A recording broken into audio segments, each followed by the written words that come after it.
मसाला आ गया भैया। लेकिन मसाले पे बात करेंगे, रोनाल्डो वाले तड़के पे बात करेंगे, लेकिन सबसे पहले बात कर लेते हैं यहाँ पर माद्रिदिस्ता की। क्योंकि अगर रियल मैड्रिड की बात करें तो भैया उन्होंने यहाँ पर आई थिंक इंटेंशन अनएक्सपेक्टेड नहीं थे, लेकिन टाइमिंग अनएक्सपेक्टेड है। क्योंकि कार्लो एंसेलोटी का कॉन्ट्रैक्ट यहाँ पर 2026 तक रिन्यू हो चुका है।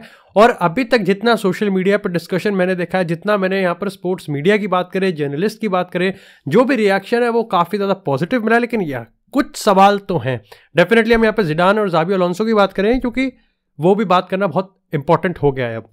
सबसे पहले अगर रियल मैड्रिड ने क्यों ये किया, इसके पॉजिटिव साइड की अगर हम बात करें तो सबसे पहले ये चीज़ है कि जिस तरीके से कार्लो एंसेलोटी ने रियल मैड्रिड को इस समय मैनेज किया है, despite the injuries, despite everything. Kylian Mbappe नहीं आया यहाँ पर, करीम बेंजिमा छोड़ के चला गया, उसके बाद इंजरीज थी, वो एब्सोल्युटली स्पेक्टेकुलर है।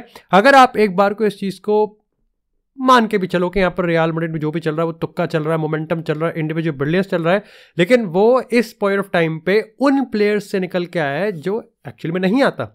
जैसे फॉर एग्जांपल हम अगर इंडिविजुअल ब्रिलियंस की बात करते हैं रियल मैड्रिड में, तो वो किससे आता है? तीबो कोर्तोआ से आता है, करीम बेंजिमा से आता है, विनीसियस जूनियर से आता है। वो यहाँ पर तीनों नहीं है। उसके बाद आप देखो यहाँ पर ईडर मिलिटाओ हमारे सेंटर डिफेंस से है, और अभी तो कुछ हालत ऐसी आ चुकी है कि जनवरी ट्रांसफर विंडो में आपको सेंटर बैक की ज़रूरत ही है।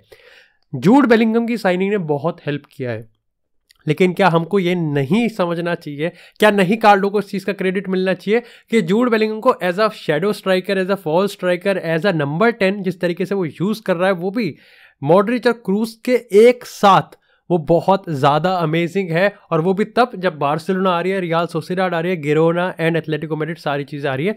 तो मेरे को लगता है कि रियल मैड्रिड ने ना यहाँ पर जो किया है वो ये दिखाता है कि कॉन्फिडेंस पूरा है। एंड ऑफ कोर्स मेरे को लगता है कि वो इस चीज़ को काफ़ी लोग कहेंगे कि सीज़न के बाद भी कर सकते थे तुम। तो मेरे को यहाँ पर लगता है कि रियल मैड्रिड का जो सोचना था वो ये था कि भाई ब्राज़ील का अगर छोटा सा भी चांस हो तो वो यहाँ पर हट जाए। तुम कहोगे कि यार ऐसा क्यों किया? अगर तुम एक बार को सोचो, तुम सोच सकते हो कि अगर रियल मैड्रिड की परफॉर्मेंस बहुत ही ख़राब है, बहुत ही ख़राब गई, मतलब सारी कॉम्पिटिशन से बाहर हो गए, हर जगह से बॉटल कर दिया, और आपने कॉन्ट्रैक्ट रिन्यू नहीं करा, तो आपके पास चांस है ना कि आप यहाँ पर सैक कर सकते हो और एंसेलोटी ब्राज़ील जा सकता है। लेकिन यहाँ पर ट्विस्ट है, और ट्विस्ट मेरे को लगता है कि आई थिंक रियल मैड्रिड ने जो किया है वो इस चीज़ का पूरी तरीके से पुख्ता प्रूफ है कि डिस्पाइट अब यहाँ पर कुछ भी हो रियल मैड्रिड का आने वाले सीजन में, मतलब इस वाले सीजन में जो बचा है अभी, Carlo Ancelotti is going to stay at least 1 more year।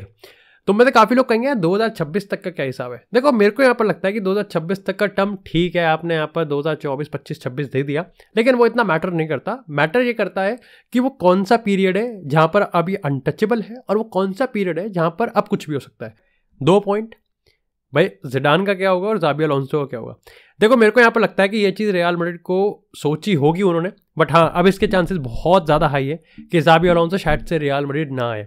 इसके पीछे का मैं एक फंडा बताता हूँ कि मेरे को ऐसा लगता है कि यहाँ पर ज़ाबी अलोंसो एक सीज़न और बायर लेवरकुसन रह सकता है, लेकिन उसके देखो चांसेस ये हो सकते हैं कि बायर लेवरकुसन में यहाँ पर वो अगर बॉटल करता है बुंदेसलीगा को, लेकिन मेरे को लगता है कि अगर वो बायर लेवरकुसन में लीग जीत जाए तो शायद से वो स्पेलिटी वाला नेपोली वाला काम कर सकता है, एंड देन उसको टूकल को सैक करके बायर्न लेके आ सकती है। इन एनी केस या तो वो यहाँ पर बायर लेवरकुसन में रहेगा या फिर वो बायर्न में जाएगा। रियल मैड्रिड नहीं जाने वाली शायद से ज़ाबी अलोंसो के लिए, जो कि एक बुरी खबर है, क्योंकि फिर हमको लॉन्ग टर्म सोचना है कार्लो के बाद का। जिडान की बात करें, देखो रियल मैड्रिड के पर्सपेक्टिव से बात करें तो मैं कहूँगा कि जिडान आता अच्छा काम करता, लेकिन शायद से कार्लो एंसेलोटी ने जो काम किया है वो बेस्ट काम किया है, इससे बढ़िया काम और कोई नहीं कर सकता। वो हार्मनी की बात करे, वो एक यूनिटी की बात करे, वो एक कहते हैं ना वो बाप बेटे के रिलेशंस की बात करें, बहुत सही है। जिडान के लिए अब दिक्कत की बात है भाई, देखो क्लब बहुत कम है जो कि जिडान की क्राइटेरिया में गिरते हैं। रियल मैड्रिड था, युवेंटस था जहाँ पे एलेग्री सेकंड पे लेके बैठा है युवेंटस को। मिलान में आप कह सकते हो स्टीफन पियोली, लेकिन लगता नहीं कि वो मिलान को ज्वाइन करेगा। फिर आप PSG में आते हो तो वहाँ पर लुइस एनरिके आ गया। आप ओलंपिक मार्सेल वगैरह की बात करते हो तो वहाँ पर लगता नहीं है। अगर आप अगेन प्रीमियर लीग में बात करते हो तो मैनचेस्टर यूनाइटेड में भी बहुत कम चांसेस हैं। और दूसरी बात यह है कि वो लैंग्वेज बैरियर भी है, तो बहुत ही कम चांसेस है कि जिडान यहाँ पर कौन से क्लब को ज्वाइन करेगा, जो कि 2023 में परफॉर्म किया है। और ये लिस्ट निकाली है यहाँ पर international federation of football history and statistics. भैंस की आँख 2 पेज जितना लंबा है नाम है भाई। यहाँ पर अगर हम लिस्ट की बात करें तो सबसे पहले आते हैं यहाँ पर अर्लिंग हालैंड। पिछले साल इनके लिस्ट में जो रैंक थी वो 5 थी, इस बार फुदक के यहाँ पर नंबर 1 पे आ गए। इसके साथ ही यहाँ पर किलियन एम्बापे नंबर 2 पे और नंबर 3 पे भाई काफ़ी लोग हैं सोशल मीडिया पर, अगर आप देखोगे तो काफ़ी इंटरेस्टिंग चॉइस है, दैट इज़ लियोनेल मेसी। क्योंकि मैं अगर बता दूं यहाँ पर काफ़ी लोग ये कह रहे हैं कि सीजन का नहीं बल्कि कैलेंडर ईयर का है। अब यहाँ पर काफ़ी लोग ने बहुत जल्दी पॉइंट आउट कर लिया because it is Cristiano Ronaldo की यहाँ पर उन्होंने कमेंट करा है, एक बार जैसा पहले किया था लाफिंग इमोजी, एक बार फिर से लाफिंग इमोजी डाला गया है। और शायद से काफ़ी लोगों ने कहा कि देखो डिस्पाइट कि यहाँ पर अगर हम बाकी प्लेयर्स की बात करें, इसमें जूड बेलिंगम भी है, इसमें हैरी केन भी है, इसमें विनीसियस जूनियर भी है, लेकिन ये टारगेट था वो मेसी ही था। अब देखो मैं यहाँ पर बात को घुमा सकता हूँ चाहूँ तो, क्या फ़र्क पड़ता है, लेकिन मेरे को देखो डेफिनेटली बात यह कि अगर आप इस पूरी लिस्ट को देखोगे तो शायद से एक क्वेश्चनेबल पिक जो है वो लियोनेल मेसी ही है। लेकिन यहाँ पर अब कुछ स्टैट्स की बात करते हैं, जिस तरीके से यहाँ पर जो लोग ने रिएक्ट करा है और जो पब्लिकेशंस इसको छाप रही हैं उन्होंने यहाँ पर क्या लिखा है। देखो सबसे पहले तो उन्होंने यहाँ पर ये लिखा है कि पूरा साल अगर आप बात करोगे तो Cristiano Ronaldo has been continuously playing in, अगर आप सऊदी की बात करते हो आप अल नसर में खेले। अगर मेसी की बात करें तो मेसी ने यहाँ पर इंटर मियामी में खेला, लेकिन डेफिनेटली यहाँ पर वो PSG में भी खेले, तो डेफिनेटली वो यहाँ पर यूरोपियन फुटबॉल भी खेले हैं। इसका एक बहुत बड़ा इम्पैक्ट पड़ता है क्योंकि यहाँ पर प्रेफरेंस दी जाती है। साथ ही साथ काफ़ी लोगों ने कहा कि भाई उन्होंने कंपटीशन भी जीता और उन्होंने यहाँ पर इंटर मियामी को भी जितवाया। इसके साथ अगर क्रिस्टियानो रोनाल्डो की बात करें तो yes, Arab club cup champions Salman Khan cup वो जीते थे, लेकिन काफ़ी लोगों ने यार ये चीज़ कहा कि भाई क्रिस्टियानो रोनाल्डो की अगर लीग की बात करें तो MLS सऊदी लीग से 3 पायदान ऊपर है। तो ये एक बहुत बड़ा रीज़न है कि काफ़ी लोग कह रहे हैं कि despite Cristiano Ronaldo has been the top scorer, भाई ये बहुत बड़ी चीज़ है। क्योंकि मेरे को लगता है कि यहाँ पर goals has been the criteria जहाँ पर Cristiano Ronaldo versus Lionel Messi हुआ होगा, क्योंकि सबको पता है कि यहाँ पर यही एक रैंकिंग थी। और काफ़ी लोगों ने यह भी कहा कि डिस्पाइट मतलब टॉप 10 में सीधा तीसरे पायदान पर पहुँचा दिया। बट अगेन मेरे को लगता है काफ़ी लोगों को इससे मतलब नहीं है, काफ़ी लोगों को मतलब है कि क्रिस्टियानो रोनाल्डो ने कमेंट क्या किया है। देखो मैं सही बताऊँ ना तो क्रिस्टियानो रोनाल्डो का कमेंट करना अब शायद से एक काफ़ी बढ़िया मार्केटिंग स्ट्रैटेजी हो चुकी है, जो कि उसकी एजेंसी बहुत सही से संभाल रही है। क्योंकि उनको पता चल चुका है कि यहाँ पर अगर हम पब्लिक में आके क्रिस्टियानो रोनाल्डो रिएक्ट करता है तो वो एक बहुत बड़ी विक्ट्री है, एक बहुत बड़ी पब्लिसिटी है, जो कि ना ही से क्रिस्टियानो रोनाल्डो के ब्रांड का फ़ायदा सब उठाते हैं, चाहे वो सऊदी की बात करें चाहे वो अल नसर की बात करें। और उस तरीके से यहाँ पर Cristiano Ronaldo is in the mix, Cristiano Ronaldo को यहाँ पर पब्लिकेशन पूरी तरीके से कवर करती है। तो ये जो टैक्टिक्स है बहुत बढ़िया तरीके से यहाँ पर मार्केटिंग एजेंसी ने निकाल रखी है। ऑफकोर्स इससे होता क्या है कि यहाँ पर काफ़ी सारे लोग बात करते हैं और लोग सर्च करते हैं वगैरह वगैरह। मतलब मेरे को लगता है ये ट्रेंडिंग में बहुत बढ़िया आइडिया है। हाउएवर डू आई वांट, भैया देखो क्रिस्टियानो रोनाल्डो ने जितना किया है मेरे को लगता है टॉप 10 में जगह तो बनती है। आई डोंट केयर वो फर्स्ट है, सेकंड है, थर्ड है, फोर्थ है, फिफ्थ है, उससे मेरे को फ़र्क नहीं पड़ता। लेकिन मेरे को यहाँ पर ये तो लगता है कि क्रिस्टियानो रोनाल्डो ने भाई 53 गोल मारे हैं, 53 गोल्स उसने मारे हैं, जो कि मजाक की बात नहीं है एट द एज जो हम कंसिडर कर रहे हैं 38-39। और जिस तरीके से उसका सीजन गया है एब्सोल्युटली मेरे को लगता है टॉप 10 में जगह तो बनती है। बट अगेन जिस तरीके से भाई तुम डू लेट मी नो कि तुम्हारा इस पूरे मामले को लेके क्या रिएक्शन है और किस तरीके से तुम इस चीज़ को देखते हो। सबसे पहले बात करते हैं यहाँ पर करीम बेंजेमा की। मामला थोड़ा ख़राब चल रहा है करीम बेंजेमा के साथ। करीम बेंजेमा ने अभी अल नसर वर्सेस अल इत्तिहाद की बात करें तो 5-2 से यहाँ पर अल इत्तिहाद हार गई है। लेकिन करीम बेंजेमा के रिगार्डिंग भाई काफ़ी ज़्यादा ख़राब ही अपडेट है। आने वाले गेम में वो पार्टिसिपेट नहीं करेंगे क्योंकि उन्होंने यहाँ पर ट्रेनिंग सेशंस को ज्वाइन नहीं किया। इसके साथ ही साथ भाई करीम बेंजेमा का अब एक निकनेम भी रख दिया है जो कि है करीम हजीमा, जिसका मतलब होता है सन ऑफ द डिफीट। ये हो ये रहा है कि काफ़ी लोग ये मानते हैं करीम बेंजेमा की परफॉर्मेंस उस लेवल पे आ ही नहीं जिस लेवल पे यहाँ पर उसका वेलकम था, जिस लेवल की हाइप थी।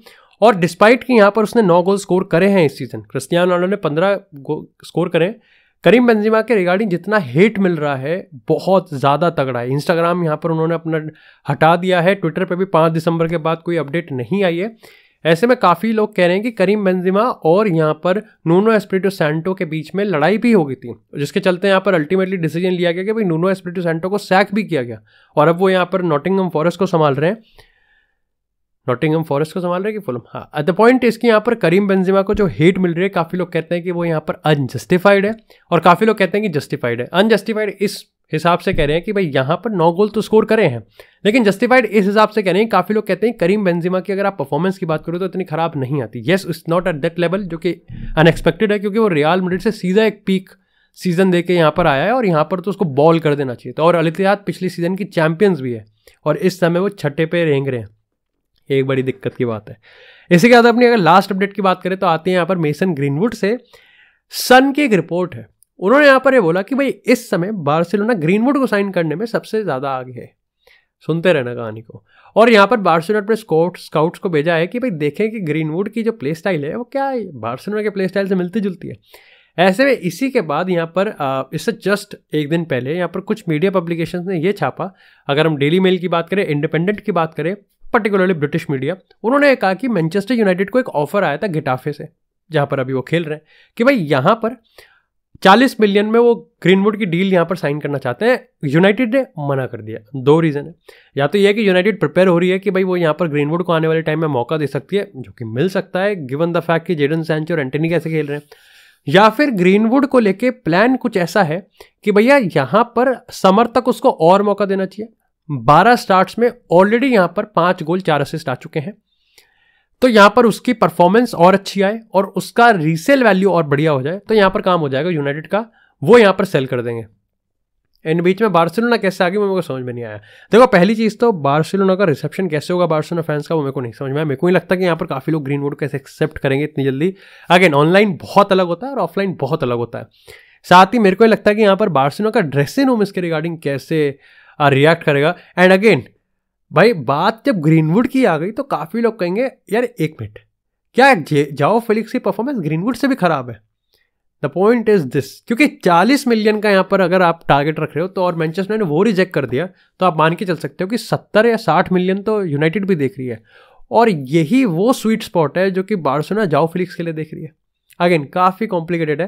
खैर इस सब में अभी देखना पड़ेगा कि यहाँ पर क्या सीन बनता है ग्रीनवुड का। बाकी that's it for this episode guys. I hope आपको एपिसोड पसंद आया हो। एपिसोड पसंद आया तो एपिसोड को लाइक करें, चैनल को सब्सक्राइब करें। आपको इसी तरह फुटबॉल से एक्सक्लूसिव कंटेंट चैनल पर मिलता रहेगा। तब तक के लिए stay tuned, stay safe and I will see you in the next episode.